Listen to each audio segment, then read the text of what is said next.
जय हिंद future doctors and engineers. मैं आपका केमिस्ट्री मेंटर कुणाल वर्मा काशी से आज आपके लिए फोर्थ लेक्चर लेकर आया हूं some basic concept of chemistry. और आज का हमारा टॉपिक है इक्विवेलेंट वेट।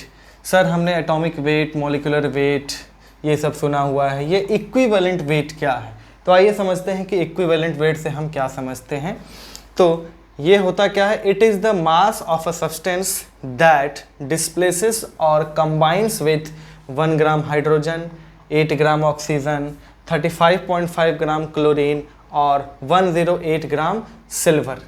क्लियर है? अब इससे कुछ खास आपको नहीं समझ में आया होगा, तो हम कुछ एग्जांपल्स के माध्यम से समझने का प्रयास करते हैं। जैसे हम एग्जांपल लेते हैं MgO। MgO में क्या दिखाई दे रहा है? ये कितना मैग्नीशियम है? 24 ग्राम। और कितना ऑक्सीजन है? 16 ग्राम ऑक्सीजन। मतलब 16 ग्राम से कितना ग्राम मैग्नीशियम कंबाइन किया है? 24 ग्राम। तो हमने क्या पढ़ के रखा हुआ है अभी कि 8 ग्राम ऑक्सीजन के साथ जो कंबाइन करता है किसी सब्सटेंस का, उसी को क्या बोलते हैं? इक्विवेलेंट वेट बोलते हैं। यानी इक्विवेलेंट वेट ऑफ Mg क्या हो जाएगा? 12। ठीक है, 16 ग्राम से 24 ग्राम, तो 8 ग्राम से कितना हो जाएगा? 12 ग्राम। तो इक्विवेलेंट मास क्या हो जाएगा? 12 ग्राम। ओके, ठीक है। नेक्स्ट हम देखते हैं जैसे Na2O। यहाँ पे दिख रहा है कि 23, मतलब सोडियम का कितना एटॉमिक मास होता है? कितना होता है मोलर मास? 23 ग्राम। तो 2 सोडियम है यानी कि 46 ग्राम। और कितना ऑक्सीजन है? 1 ऑक्सीजन दिखाई दे रहा है, तो यानी कि इसका मोलर मास कितना हो जाएगा? 16 ग्राम। क्लियर है? यानी 16 ग्राम से ऑक्सीजन से कितना सोडियम कंबाइन कर रहा है? 46 ग्राम। तो 8 ग्राम ऑक्सीजन से कितना कंबाइन करेगा? 23 ग्राम। यानी इक्विवेलेंट वेट ऑफ सोडियम यहाँ पे कितना हो जाएगा? 23 ग्राम। क्लियर है? और एग्जांपल देखते हैं N2O5। N2O5 नाइट्रोजन का एटॉमिक कितना होता है? Molar mass 14। 2 नाइट्रोजन है तो 28 हो गया। यहाँ पे 28 ग्राम नाइट्रोजन है और ये कितना हो जाएगा? 1 ऑक्सीजन का 16, तो 5 का 16 पंजे 80, यानी 80 ग्राम ऑक्सीजन है। यानी 80 ग्राम से 28 ग्राम नाइट्रोजन कंबाइन कर रहा है, तो 8 ग्राम से कितना करेगा? इसको ऐसे कर लो, 28 ग्राम नाइट्रोजन कितने से कंबाइन कर रहा है? 80 ग्राम ऑक्सीजन से। तो 28/80 ग्राम नाइट्रोजन किससे कंबाइन करेगा? 1 ग्राम ऑक्सीजन से। क्लियर है? तो 16 ग्राम ऑक्सीजन से कितना कंबाइन करेगा? 28/80 × 16। ठीक है, इसको कैलकुलेट कर लेना और ये मेरे ख्याल से 2.8 ग्राम आएगा। क्लियर है? तो N2O5 में नाइट्रोजन का जो एटॉमिक मास है वो कितना है? 28 ग्राम है। क्लियर? और एग्जांपल लेते हैं जैसे ये SCl2। SCl2 सल्फर का कितना हो जाएगा? 32। ठीक है, यहाँ पे सल्फर कितना है? 32 ग्राम। और 2 क्लोरीन है तो कितना हो जाएगा? 1 क्लोरीन का 35.5 होता है। ठीक है ना? तो ये 71 ग्राम। क्लियर है? अब 71 ग्राम से ध्यान दो, क्लोरीन के लिए हम क्या देखते हैं? 35.5 ग्राम क्लोरीन। तो 71 ग्राम क्लोरीन से कंबाइन कर रहा है 32 ग्राम सल्फर, तो 35.5 ग्राम क्लोरीन से कितना करेगा?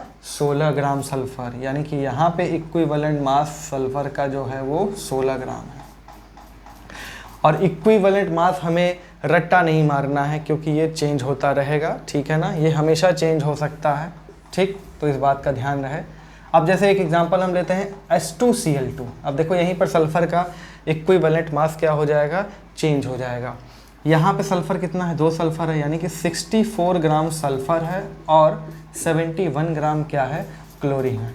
यानी 71 ग्राम क्लोरीन से 64 ग्राम सल्फर कंबाइन कर रहा है, तो 35.5 से कितना होगा? 32 ग्राम सल्फर। यानी कि यहाँ पे इक्विवेलेंट मास ऑफ सल्फर क्या हो जाएगा?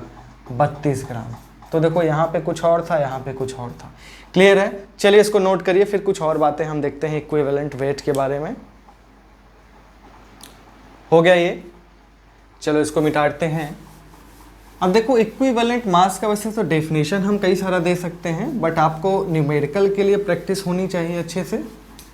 जैसे एक और चीज़ हम बताते हैं, इक्विवेलेंट मास के बारे में कि ये होता है weight of substance that accept और लूजेस 1 मोल इलेक्ट्रॉन। ठीक है ना।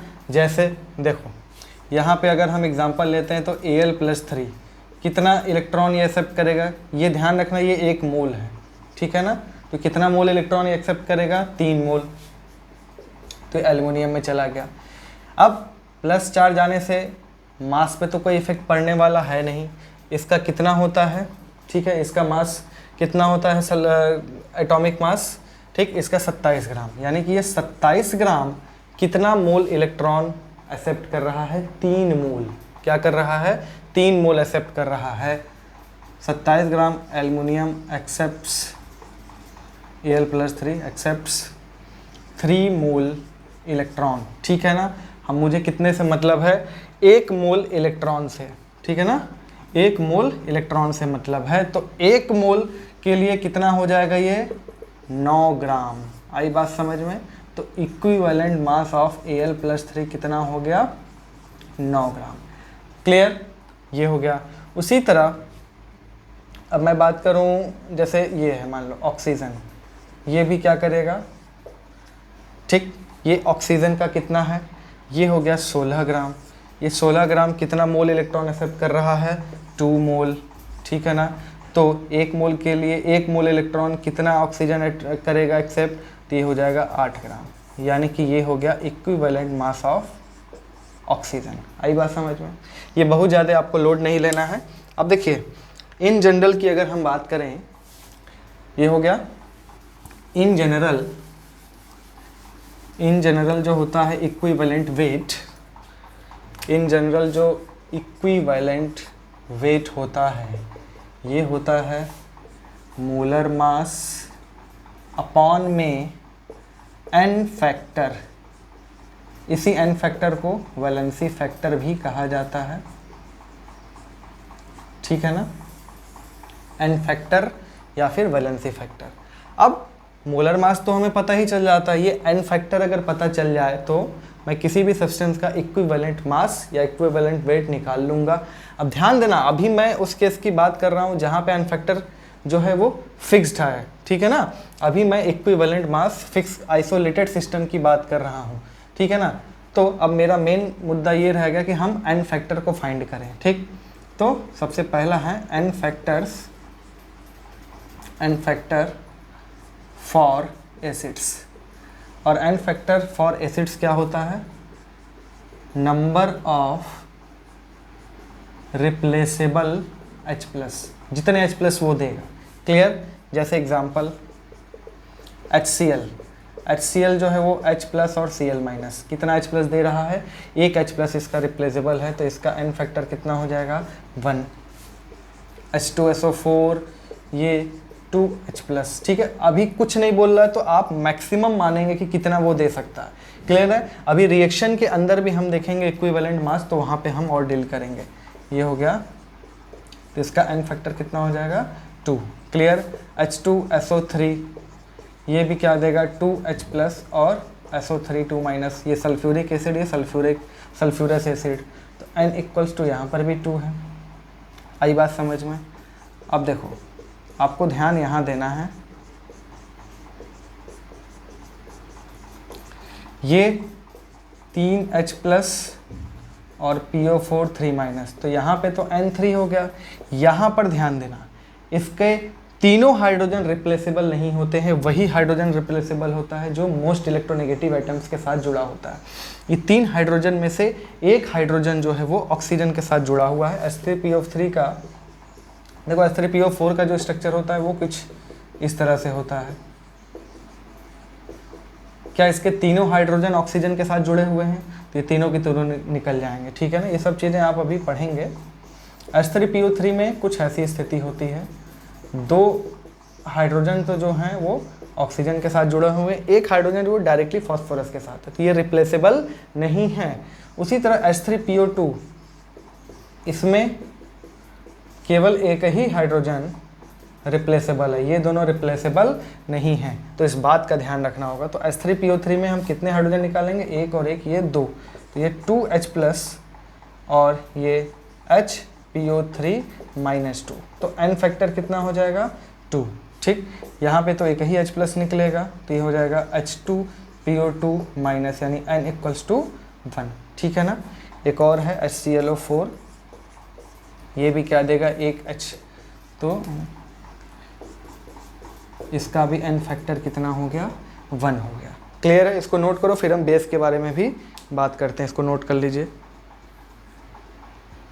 ठीक है, चलो, तो n फैक्टर जैसे एसिड्स का हो गया, उसी तरह बेस का भी हो जाएगा। और बेस बचपन से पढ़ते आए हैं आप, जो OH- रिलीज करे, हालांकि अभी एसिड बेस कंसेप्ट हमें बहुत आगे तक पढ़ना है। तो n फैक्टर फॉर बेस, ये क्या हो जाएगा, number of replaceable hydroxide ion OH- ion. Clear है। जैसे एग्जांपल NaOH के लिए मुझे पता है कि Na+ और OH-, तो ये N1 हो जाएगा। ठीक है ना। KOH के लिए भी n = 1, MgOH का ट्वाइस, ये जो टूटेगा Mg+2 और 2OH-, ठीक है ना, n = 2। ध्यान देना, जरूरी नहीं कि दोनों निकल जाए, लेकिन जब आपसे कुछ नहीं बोल रहा है तो आप मैक्सिमम मान के चलेंगे कि पूरा का पूरा OH- निकलेगा। आपको ये पता होना चाहिए कि कितने रिप्लेसेबल हैं एटलीस्ट। ठीक, AlOH का थ्राइस, ये Al+3 और 3OH-, तो इसके लिए n कितना हो जाएगा, 3 हो जाएगा। ठीक है ना। ZnOH का ट्वाइस, ये भी Zn+2 और 2OH-, तो इसके लिए भी n = क्या हो जाएगा, 2 हो जाएगा। ठीक है, ये हो गया एसिड के लिए हमने सीख लिया, बेस के लिए हम लोग सीख लिए। अब हम n फैक्टर फॉर सॉल्ट्स को देखेंगे। हो गया, इसको मिटा रहे हैं। ठीक है, चलिए, तो n factor for salts, n factor for salts, third है n फैक्टर फॉर सॉल्ट्स। ये क्या होता है, टोटल पॉजिटिव और टोटल निगेटिव चार्ज। ध्यान देना, चार्ज का केवल मैग्नीट्यूड रखना है, जैसे कि +3 है तो केवल 3, -3 है तो केवल 3, न्यूमेरिकल वैल्यू रखना है। ठीक है ना। जैसे ये NaCl एक सॉल्ट है, ठीक, इसमें कैटायन पे कितना चार्ज है, प्लस, एनायन पे कितना चार्ज है, माइनस। जाहिर सी बात है, न्यूट्रल है तो जितना प्लस होगा उतना ही माइनस भी होगा। तो n फैक्टर कितना हो जाएगा, आइदर पॉजिटिव और नेगेटिव, तो n = 1। MgCl2, ये टूटेगा तो Mg+2 और 2Cl-। मैग्नीशियम पे अकेले +2 है, और देखो एक Cl- मत लेना, ठीक है ना, दोनों Cl- लेना है। ठीक है ना, मतलब टोटल नेगेटिव कितना है, 2, टोटल पॉजिटिव कितना है, 2, तो n = क्या हो जाएगा, आइदर पॉजिटिव या नेगेटिव, तो ये हो जाएगा 2। ठीक, AlCl3, ये होगा Al+3 और 3Cl-, तो n = 3 हो गया। ठीक है ना। और भी चीज़ें हम देख लें, जैसे कि CaCO3, ठीक है ना, कैल्शियम कार्बोनेट, इसको जब ब्रेक करेंगे तो Ca+2 और CO3 2-, 2 नेगेटिव चार्ज या फिर 2 पॉजिटिव चार्ज, तो n = 2 हो गया। क्लियर है। अब इसके बाद और भी देखते हैं, जैसे Zn3P2, अगर हम इसको तोड़ेंगे, ध्यान देना यहाँ पे आपको ये ब्रेक करने आना चाहिए, तो 3Zn, अगर ये इस तरह का कंपाउंड है, अगर कुछ इस तरह का कंपाउंड है AXBY, तो समझ लो कि A पर कितना चार्ज है, Y, A पर कितना चार्ज है, Y, और कितने में, प्लस में। ठीक है ना। जो इसका दूसरे वाले का नंबर है वो पहले वाले का चार्ज होता है, जो इसका नंबर है वो B वाले पर चार्ज होगा। ठीक है ना। तो ये हो गया A पर कितना चार्ज, Y, और प्लस में, B पर कितना चार्ज होगा, X, और माइनस में। आई बात समझ में। तो जिंक पर कितना चार्ज है, 2 पॉजिटिव, लेकिन ध्यान रखना 3 जिंक हैं। ठीक है ना, ये इस बात का ध्यान रहे, एकदम टोटल पॉजिटिव करना है, एक एटम पर नहीं, टोटल पॉजिटिव या टोटल नेगेटिव। फॉस्फोरस पे कितना चार्ज होगा, -3, कितने फॉस्फोरस हैं, 2 फॉस्फोरस हैं, 3 दूनी 6 पॉजिटिव, 2 तिहाई 6 नेगेटिव, यानी कि 6 पॉजिटिव है और 6 ही नेगेटिव, पॉजिटिव नेगेटिव दोनों है, तो n इक्वल्स टू 6 हो जाएगा। आई बात समझ में।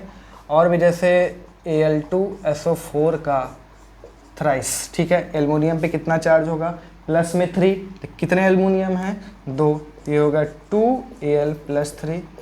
और सल्फेट पर कितना चार्ज होगा 2, लेकिन माइनस के साथ, कितने सल्फेट हैं 3, 3SO4 2 माइनस, 3 दूनी 6 पॉजिटिव, 3 दूनी 6 नेगेटिव, यानी n इक्वल्स टू 6। आई बात समझ में। ठीक है, इसको नोट करो, फिर आगे बढ़ते हैं। हो गया, चलिए ये हो गया। अब देखो एक और चीज़ मैं बता देता हूँ, इन जनरल क्या होता है n factor for ions, n factor for ions, ये भी पता होना चाहिए। ये क्या होता है, n फैक्टर आयंस का चार्ज के बराबर, जो उस पर चार्ज प्रेजेंट है, चार्ज प्रेजेंट। जैसे अगर मैं बात करूं Mg+2, तो इसके लिए n क्या है 2, मोलर मास तो मुझे पता ही है कि इसका 24 होता है। आई बात समझ में। तो n फैक्टर क्या हो गया 2 हो गया। Al+3, n फैक्टर कितना हो गया 3 हो गया। अब जैसे कि मान लो ये सल्फेट आ गया, सल्फेट का मोलर मास कितना हो जाएगा, ये हो जाएगा 96, ठीक है ना। और कितना यहाँ पे n फैक्टर है, तो n फैक्टर से हमें मतलब है 2, मोलर मास तो हम निकाल ही लेंगे। PO4 3 माइनस, कितना n फैक्टर है 3, O2 - 2, n फैक्टर कितना है 2। क्लियर है।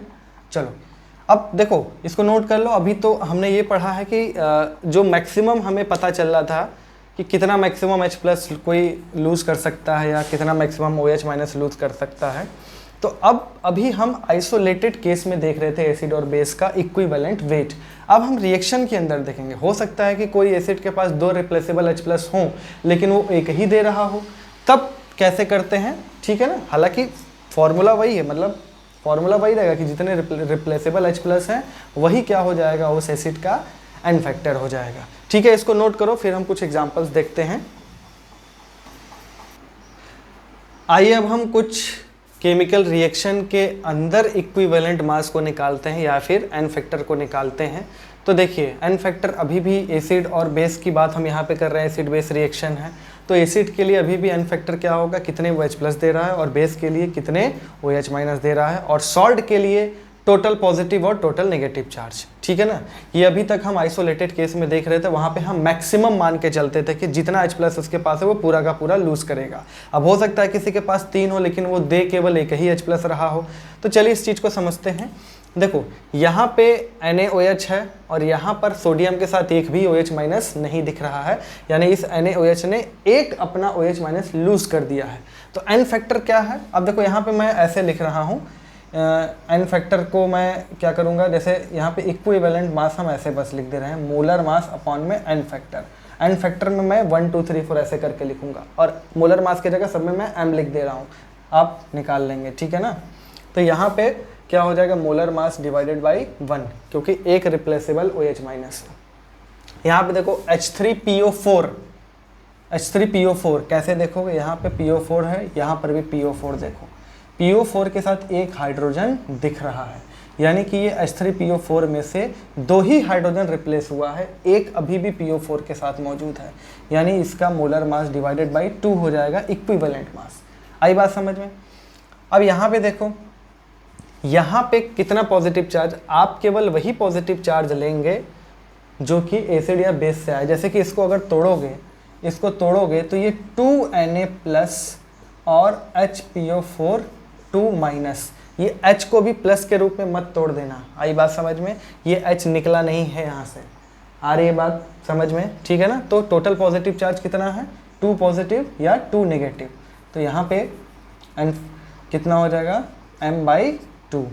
क्लियर है। चलिए नेक्स्ट में देखते हैं NaOH, ये तो एक दे ही दिया है तो m/1।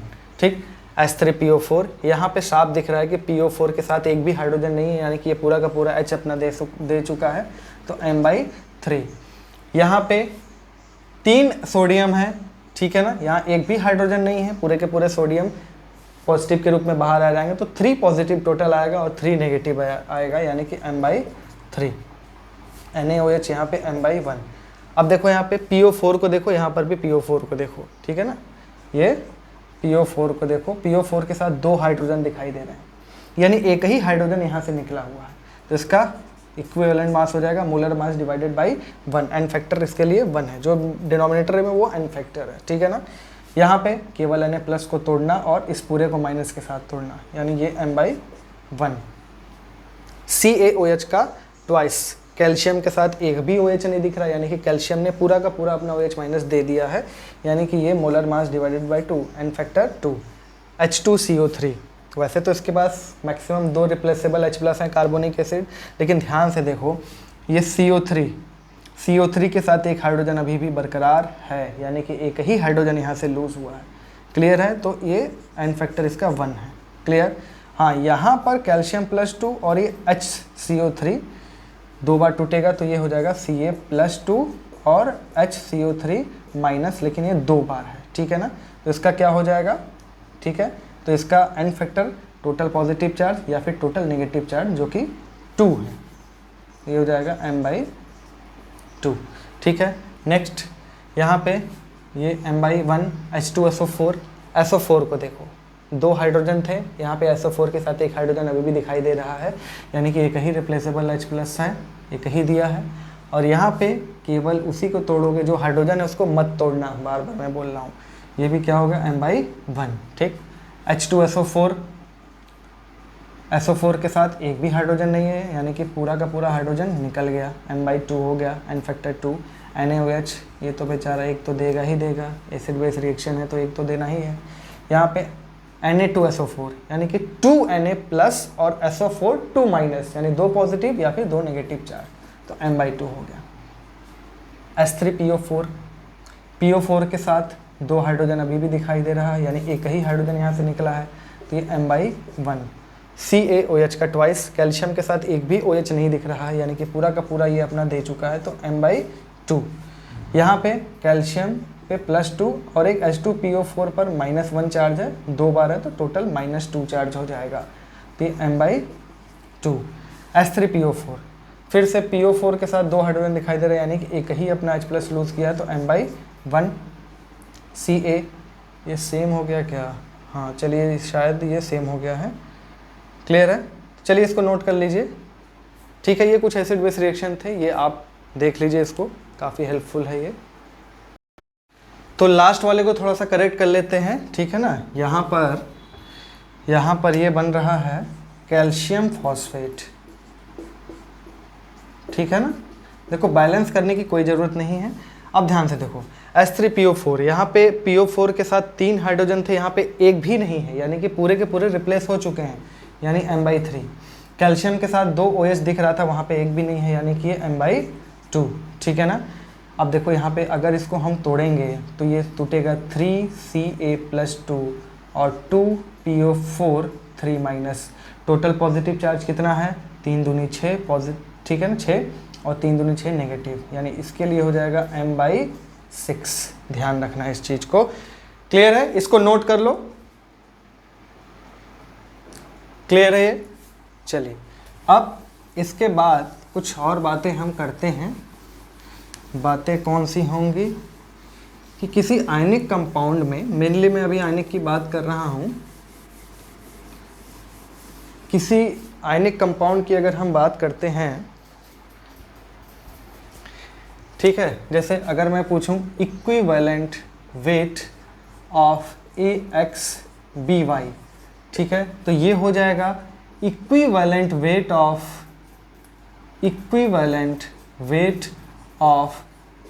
A, ठीक, और A पर कितना चार्ज होगा, प्लस में Y, plus equivalent weight of B - X, clear है ना। इस चीज़ को हम एलेबोरेट करते हैं एक एग्जांपल से, जैसे हमारे सामने आ गया MgO, ठीक है, MgO, ठीक, इसका इक्विवेलेंट मास क्या हो जाएगा, इसका इक्विवेलेंट मास हो जाएगा, ठीक। एन फैक्टर यहाँ पे क्या है, अगर मैं इसको तोड़ूं तो ये इसको मैं एक सॉल्ट की तरह ट्रीट करूँगा, ठीक है ना, +2 और ऑक्सीजन पे -2, ठीक है ना। इसका एटॉमिक मास मैग्नीशियम का कितना है 24 और ऑक्सीजन का कितना है 16, तो मोलर मास हो गया 40 और अपॉन में n फैक्टर कितना है 2, ये हो गया 20। क्लियर है। अब इसको हम ऐसे भी कर सकते हैं, जो हमने यहाँ पे बताया मैं अब ऐसे बता रहा हूँ। तो equivalent weight of MgO equals to equivalent weight of Mg+2 plus equivalent weight of O-2। ठीक है ना। अब ये चार्ज स्पीसी है, इसका जो +2 दिखाई दे रहा है यही इसका n फैक्टर है। मोलर मास कितना है इसका 24, तो इसका इक्विवेलेंट मास हो गया 24/2 प्लस इसका क्या हो जाएगा 16 डिवाइडेड बाई 2। ठीक है ना, यानी कि 12 + 8 = 20। वैसे ऑक्सीजन का आप हमेशा वैसे याद कर लीजिए कि 8 होता है। क्लियर। अब दूसरा देख लेते हैं, equivalent weight of Al2O3। Clear. यहाँ पे क्या है, यहाँ पे पहली बात तो इसका मोलर मास निकालो। मोलर मास कितना है, 2 एल्युमिनियम है तो 54 प्लस 3 ऑक्सीजन है तो 48। ठीक है ना, ये कितना हो गया 102। ठीक, 102। तो इसका इक्विवेलेंट वेट क्या हो जाएगा, मोलर मास डिवाइडेड बाई, इसको जब तोड़ोगे Al2O3 को, ये 2Al+3 और 3O-2, total positive charge 6, total negative charge 6, तो ये हो जाएगा 102/6। क्लियर है ना। ये कितना हो जाएगा 51/3, यानी कि 1 मिनट, हाँ, यानी कि ये हो गया 17। कितना इक्विवेलेंट मास हो गया इसका 17। अब जरा ऐसे हम देखते हैं, तो इक्विवेलेंट वेट ऑफ Al2O3 क्या हो जाएगा, इसमें लिख लेना equivalent weight of Al+3 plus equivalent weight of O-2। ठीक है। एल्युमिनियम का कितना हो जाएगा 27 और इसका n फैक्टर कितना है, चार्ज इस पर मौजूद 3 प्लस ये हो गया 16/2, ये हो गया 9 और प्लस ये 8, ये आ गया 17। क्लियर है। इसको नोट करो। ठीक है, इसको नोट कर लीजिए फटाक से। एक दो और भी देख लेते हैं इस पे। ठीक है, चलिए इसी चीज पर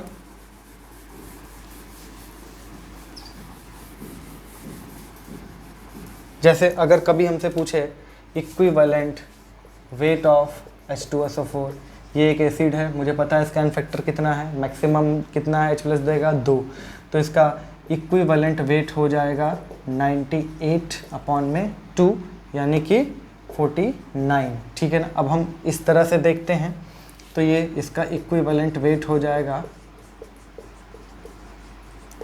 equivalent weight of H+ plus equivalent weight of SO4 2-। ठीक है ना। H का एटॉमिक मास 1, चार्ज कितना 1, प्लस SO4 का एटॉमिक मास कितना होता है, ये हो गया 16 चौके 64 और ये सल्फर का 32, यानी कि 96 डिवाइडेड बाई 2। ठीक, तो 1 + 48, ये हो गया 49। ठीक है ना। और भी देख लेते हैं, equivalent weight of sodium carbonate, इसको भी जब ब्रेक करोगे ये सॉल्ट, ये 2Na+ और CO3 2-, n फैक्टर इसका कितना है 2, और इसका मोलर मास जब निकालोगे तो ये कितना आएगा 106। तो इक्विवेलेंट वेट ऑफ Na2CO3 कितना हो जाएगा, molar mass divided by n factor, यानी कि 53। इस तरह से देखते हैं, ये हो गया इक्विवेलेंट वेट ऑफ Na2CO3 बराबर equivalent weight of Na+ plus equivalent weight of CO3। अब ध्यान देना, मैं यहाँ पे 2 क्यों नहीं ले रहा हूँ, अभी थोड़ी देर में ये भी क्लियर हो जाएगा कि मैं 2Na+ क्यों नहीं ले रहा हूँ। ठीक है ना। तो ये हो गया 23 डिवाइडेड बाई 1, क्योंकि इसका n फैक्टर 1 है, प्लस कार्बोनेट, कार्बोनेट का कितना मोलर मास हो जाएगा 16 3 48 और 12 60 डिवाइडेड बाई 2, इसका n फैक्टर 2 है, चार्ज प्रेजेंट। ठीक है ना। तो ये हो गया 30, तो ये आ गया 53। क्लियर है। तो ये चीज़ आपको पता होना चाहिए, इसको नोट करो फटाक से। क्लियर है। चलिए, तो ये हमने सीख लिया कुछ। अब जैसे नंबर ऑफ मोल हम लोग निकालते हैं गिवन मास, अपॉन में मोलर मास, उसी तरह नंबर ऑफ इक्विवेलेंट भी निकालते हैं, ठीक है ना। तो नंबर ऑफ इक्विवेलेंट, ठीक है ना, ये क्या होता है, ये होता है गिवन मास अपॉन में equivalent mass, given mass upon में इक्विवेलेंट मास। और एक बात और ध्यान रखिए कि इन ए कंपाउंड ऑलवेज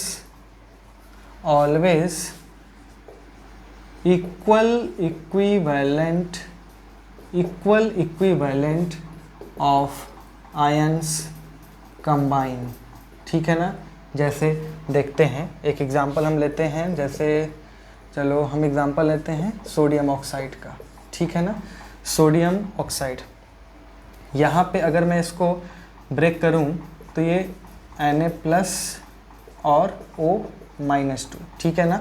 अब ज़रा एक काम करिए आप, यहाँ पे नंबर ऑफ इक्विवेलेंट निकाल लिए, तो नंबर ऑफ इक्विवेलेंट ऑफ, या इसको शॉर्ट में लिख देते हैं, एन इक्विवेलेंट ऑफ Na+, ये कितना हो जाएगा, इसका मास अपॉन में इक्विवेलेंट मास। तो इक्विवेलेंट मास कितना है, इक्विवेलेंट मास Na+ का कितना है, 23 डिवाइडेड बाय 4 यानी कि 23, ठीक है ना। तो नंबर ऑफ इक्विवेलेंट कितना हो जाएगा, इसका मास, ठीक। अब ऐसे नहीं, ऐसे करते हैं, number of equivalent of sodium कितना हो जाएगा, कितने सोडियम है यहाँ पे, 2 सोडियम है, ठीक है ना। तो 2 सोडियम यानी कि कितना ग्राम, 46 ग्राम, 46 ग्राम। तो ये हो गया मास 46 ग्राम, अपॉन में इसका इक्विवेलेंट मास कितना है, 23। तो इसको अगर डिवाइड करेंगे तो ये आएगा 2 इक्विवेलेंट, कितना आया, 2 इक्विवेलेंट। अब ज़रा यही काम ऑक्सीजन के साथ करते हैं। पहले तो इक्विवेलेंट वेट ऑफ ऑक्सीजन कितना है, ये 16 डिवाइडेड बाय 2 यानी कि ये हो गया 8, ठीक है। अब number of equivalent of oxygen करें तो ये कितना होगा, कितना ऑक्सीजन है इसमें, 16 ग्राम, ठीक है। 16 को किससे डिवाइड कर दें, उसके इक्विवेलेंट मास यानी कि 8 से, तो 16/8 ये भी आया 2 इक्विवेलेंट। यानी कि ये जो सोडियम ऑक्साइड है, नो डाउट इसमें 2 मोल सोडियम है, 1 मोल ऑक्सीजन है, यानी मोल रेशियो जो है, जो मोल रेशियो सोडियम का और ऑक्सीजन का ये 2:1 है, नो डाउट। बट ध्यान रखना इक्विवेलेंट रेशियो कभी भी हमेशा 1:1 ही होना है। मैं ये नहीं कह रहा हूँ कि हमेशा 1:1 होगा, अगर किसी का 5 है तो दूसरे वाले का भी 5 ही होगा। आई बात समझ में। तो यहाँ पर हम देख रहे हैं कि सोडियम और ऑक्सीजन दोनों का इक्विवेलेंट जो आ रहा है वो 2-2 इक्विवेलेंट आ रहा है। चलो इसको और समझने के लिए एक और एग्जांपल लिखते हैं, पहले इसको नोट कर लो, ठीक है। एक और एग्जांपल हम लेते हैं, अगर इसमें आपको प्रूफ ना मिला हो, जैसे Al2O3, यहाँ पे 2 एल्युमिनियम है यानी कि 54 ग्राम एल्युमिनियम है, और ऑक्सीजन कितना है, 48 ग्राम, क्लियर। इसको तोड़ेंगे तो Al+3 और O-2, तो यहाँ पर इक्विवेलेंट मास एल्युमिनियम का कितना आ जाएगा, 54 डिवाइडेड बाई, नहीं यहाँ पे कितना एटॉमिक मास है, 27 डिवाइडेड बाई 3 यानी कि ये 9 हो गया, ठीक। इक्विवेलेंट, ये इक्विवेलेंट वेट है, इक्विवेलेंट वेट ऑफ O-2 कितना हो जाएगा, 16 डिवाइडेड बाई 2 यानी कि 8। ये बात क्लियर है। अब ज़रा मैं number of equivalent of aluminium निकालता हूँ। ये कितना आ रहा है, कितना एल्युमिनियम है, 54 ग्राम, ठीक, 54 ग्राम। और इक्विवेलेंट इसका मास कितना है, 9। ये कितना आया, 6 इक्विवेलेंट, ठीक है ना। Al2O3 में एल्युमिनियम का इक्विवेलेंट कितना है, 6 इक्विवेलेंट। ऑक्सीजन की बात करें तो कितना ऑक्सीजन है इसमें, 48 ग्राम। 48 डिवाइडेड बाई किससे डिवाइड कर दें, उसके मास अपॉन इक्विवेलेंट मास से, यानी 8 से। ये भी कितना आया, 6 इक्विवेलेंट आया। क्लियर है। यानी कि किसी भी कंपाउंड में जो आयंस होते हैं उनका नंबर ऑफ इक्विवेलेंट सेम होता है, ठीक है ना। लिख लो इसको नोट कर लो, फिर हम कुछ क्वेश्चंस देखते हैं। चलो कुछ क्वेश्चंस देख लेते हैं। और सबसे पहला सवाल है कि 74.5 gram of a metal chloride contains 35.5 gram chlorine, find equivalent mass of metal, ठीक है ना। तो ये जो 74.5 ग्राम है, इसमें ये मेटल क्लोराइड है, तो इसमें 35.5 ग्राम क्लोरीन है और 39 ग्राम मेटल है। भाई इसमें से 35.5 घटाओ तो 39 आएगा। और मेटल का यानी कि यहाँ पे साफ दिख रहा है कि 39 ग्राम, मतलब कि 39 gram metal is combined with 35.5 gram chlorine. और 35.5 ग्राम क्लोरीन से जो सब्सटेंस, जितना सब्सटेंस कंबाइन करेगा उसी को तो इक्विवेलेंट मास बोलते हैं सब्सटेंस का। यानी इक्विवेलेंट मास ऑफ मेटल क्या हो जाएगा, 39 हो जाएगा। क्लियर है। तो ये पहला वाला हो गया, ठीक। अब सेकंड वाले में दिख रहा है कि एक क्लोराइड है, मेटल का क्लोराइड है। तो क्लोराइड यानी कि Cl पे -1 चार्ज, मेटल पे कितना चार्ज है पता नहीं, तो हम मान लेते हैं MClX, ठीक है ना। ये जो क्लोराइड है इसमें साफ दे रखा है कि 47.323% जो है मेटल है। तो बाकी ये परसेंटेज का खेल हम पहले भी खेल चुके हैं। इसका मतलब कि ये 47.23 ग्राम इसमें मेटल है और बाकी जो बचा, कितना बचा, 52.77 ग्राम क्लोरीन है। यही तो है भाई, मेटल और क्लोरीन से ही तो बना ये क्लोराइड। तो हम ज़रा चेक कर लें कि 35.5 ग्राम क्लोरीन से कितना मेटल कंबाइन कर रहा है। इतने क्लोरीन से इतना मेटल कंबाइन किया है, ठीक है ना। यानी कि 47.23 gram metal combines with 52.77 gram chlorine. तो 1 ग्राम से कितना कंबाइन करेगा, 47.23 अपॉन में 52.77, ठीक है ना। उसी में 35.5 से मल्टीप्लाई कर दोगे तो 35.5 ग्राम क्लोरीन के लिए आ जाएगा, ठीक है ना। यानी कि 47.23 अपॉन में 52.77 into 35.5 gram metal combines with 35.5 gram chlorine, और ये वैल्यू आ रही है 31.77 ग्राम, ठीक है ना। और यही क्या हो गया, equivalent weight of metal.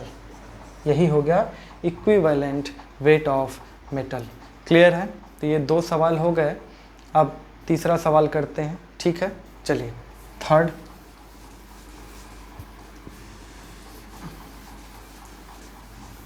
Third में क्या है, equivalent weight of a metal oxide is 40। अब देखो ऑक्साइड का मतलब तो यही है कि ऑक्सीजन पे -2 चार्ज है, ठीक है ना। लेकिन मेटल पे कितना चार्ज है हमें नहीं पता। तो ऑक्साइड हम हमेशा कैसे मानेंगे भाई, ऑक्साइड मतलब ऑक्सीजन का -2 इस पे आ जाएगा, ठीक। और इस पे कितना चार्ज है हम मान लेते हैं, हमें नहीं पता तो हम M+X मान लेते हैं। और ऑक्सीजन पे -2, मुझे पता है कि इसका चार्ज इस पे नंबर आ जाएगा, ठीक है ना। तो मेटल ऑक्साइड हो जाएगा M2O(X). क्लियर है ना। ये मेटल ऑक्साइड है और इसका इक्विवेलेंट मास ऑफ M2O(X) ये दिया हुआ है 40। क्लियर।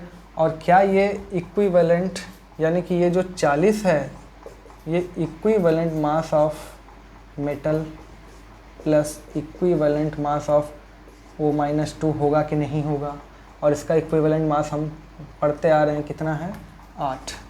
यहाँ से इक्विवेलेंट मास ऑफ मेटल निकल के आ गया कि नहीं, कितना आ गया, 40 - 8 यानी कि 32। अब हम क्लोराइड की बात करें तो अब ध्यान देखो, इसी का इस्तेमाल करके हम क्लोराइड की बात करेंगे। क्लोराइड का फॉर्मूला क्या हो जाएगा, MClX। तो इसका इक्विवेलेंट मास हमें निकालना है। तो equivalent mass of metal chloride बराबर equivalent mass of metal plus equivalent mass of Cl minus, अब Cl माइनस क्या है, एटॉमिक मास बाई चार्ज, यानी 35.5 ही हो जाएगा, -1 चार्ज है।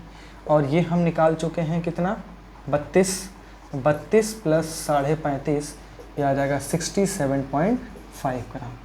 क्लियर है? ओके, चलिए इसको कर लीजिए फटाक से। ठीक, चलो next, fourth, the oxide of a metal contains 40% oxygen. Percentage वाला खेल है, ठीक है ना। ऑक्साइड है, लेट 100 ग्राम ऑक्साइड, ठीक, जिसमें से बोल के रखा है कि 40% ऑक्सीजन को देना है, यानी कि 60 ग्राम मेटल है, साथ में 40 ग्राम ऑक्सीजन है, ठीक है ना। यानी 40 ग्राम ऑक्सीजन से 60 ग्राम मेटल कंबाइन कर रहा है, ठीक है ना। तो 1 ग्राम ऑक्सीजन से कितना मेटल कंबाइन करेगा, तो 60/40 gram metal combines with 1 gram oxygen, ठीक, 1 ग्राम ऑक्सीजन। तो 1 ग्राम ऑक्सीजन से इतना ग्राम कंबाइन कर रहा है, बताओ 8 ग्राम से कितना करेगा, 60/40 × 8, ठीक है, ये इधर गया, ठीक, या फिर हाँ चलो ये कितना आ जाएगा, ये आ जाएगा 12। क्या ये 12 ग्राम, यानी कि यही इक्विवेलेंट वेट ऑफ मेटल हो जाएगा कि नहीं, यस। 8 ग्राम ऑक्सीजन से जो कंबाइन कर रहा है मेटल वो इतना है, 12 ग्राम। अब ध्यान दो, यहाँ हमसे वैलेंसी दिया हुआ है, वैलेंसी यानी वही अनफैक्टर दिया हुआ है, और इसका एटॉमिक मास पूछा है। तो इक्विवेलेंट मास ऑफ मेटल क्या हो जाएगा, उसका मोलर मास यानी एटॉमिक मास अपॉन में वैलेंसी यानी कि चार्ज, ठीक है। तो एटॉमिक मास क्या हो जाएगा, इक्विवेलेंट मास इंटू 2, यानी कि 12 × 2 = 24, यही इसका क्या आ जाएगा, एटॉमिक मास। क्लियर है? सिंपल सा क्वेश्चन था, क्लियर है? फटाक से इसको नोट करो। क्लियर? चलिए अब आखिरी सवाल है, ये भी काफ़ी सिंपल है। इसमें बोला है कि 2.4 gram metal displaces 0.56 litre H2 at STP। हमने ये भी समझा हुआ है कि कोई 1 ग्राम हाइड्रोजन को डिस्प्लेस जितना मतलब किसी सब्सटेंस का कितना मास 1 ग्राम हाइड्रोजन के साथ कंबाइन करेगा या 1 ग्राम हाइड्रोजन को डिस्प्लेस करेगा। यहाँ पे क्या हम ये देख रहे हैं कि 2.4 ग्राम मेटल जो है 0.56 लीटर H2 को डिस्प्लेस कर रहा है। क्या हम यहाँ से मास निकाल सकते हैं? यस, निकाल सकते हैं, क्योंकि वॉल्यूम STP पर दिया हुआ है।